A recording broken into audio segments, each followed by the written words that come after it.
Ali, VELSHI may have the weekend off, but the VELSHI Band Book Club is still going down with a special Saturday edition. Before he left for vacation, Ali spoke with Matthew Siebold, the scholar in residence at the Center for Mark Twain Studies, to discuss today's featured book, a seminal classic, The Adventures of Huckleberry Finn.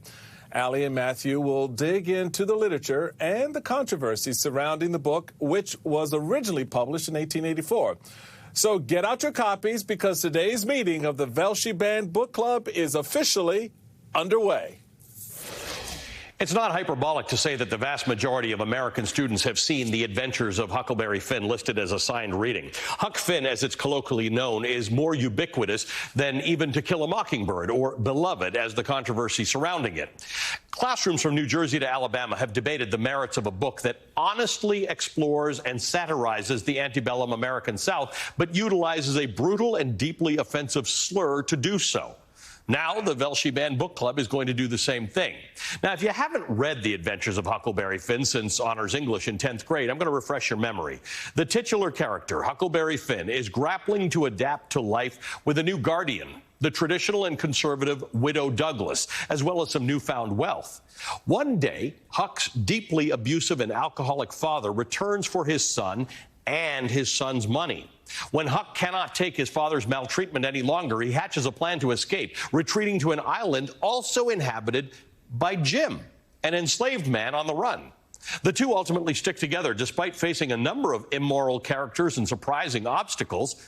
And like many works of literature, the immediate plot comes secondary to the story. It's really telling. The Adventures of Huckleberry Finn is a tale of two runaways, Huck escaping a deeply abusive father and Jim escaping horrific enslavement. Both characters are looking for emancipation from the prevailing morality of their time. At its core, Huck Finn asks the question, what is freedom? Ultimately, the book concludes with freedom. Jim is literally unshackled, and Huck rejects the racist societal norms of his community.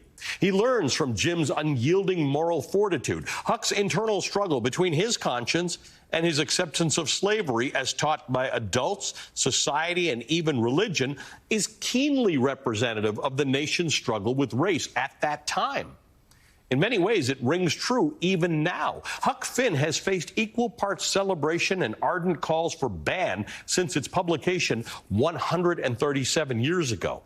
Many condemn the novel's language, especially its use of the N-word. The slur appears some 200 times from cover to cover. It's jarring, to say the very least, to read that word again and again and again. The NAACP lodged its first complaint against the novel in the 1950s, citing the book's use of the N-word. They argued that the novel contained, quote, racial slurs and belittling racial designations. Later in the 1990s, the Pennsylvania branch of the organization doubled down, arguing that, quote, tax dollars should not be used to perpetuate a stereotype that has psychologically damaging effects on the self-esteem of African American children, end quote. One VELSHI Band Book Club member, echoed this sentiment, writing in part, quote, it is a terrible imposition on black school children to be told that they should be grateful to read Huck Finn as though only the white perspective on black lives is of any significance, end quote. Two of the most ardent supporters of Mark Twain and of Huck Finn are two authors you've likely heard of, Ernest Hemingway and the former VELSHI Band Book Club feature Toni Morrison. Hemingway famously wrote, all modern American literature comes from one book by Mark Twain called Huckleberry Finn. American writing comes from that, and there was nothing before. There has been nothing as good since. Toni Morrison has repeatedly come to the defense of Twain. As a black woman author, perhaps her advocation means even more. In 1993, Morrison wrote, Mark Twain talked about racial ideology in the most powerful, eloquent, and instructive way I have ever read.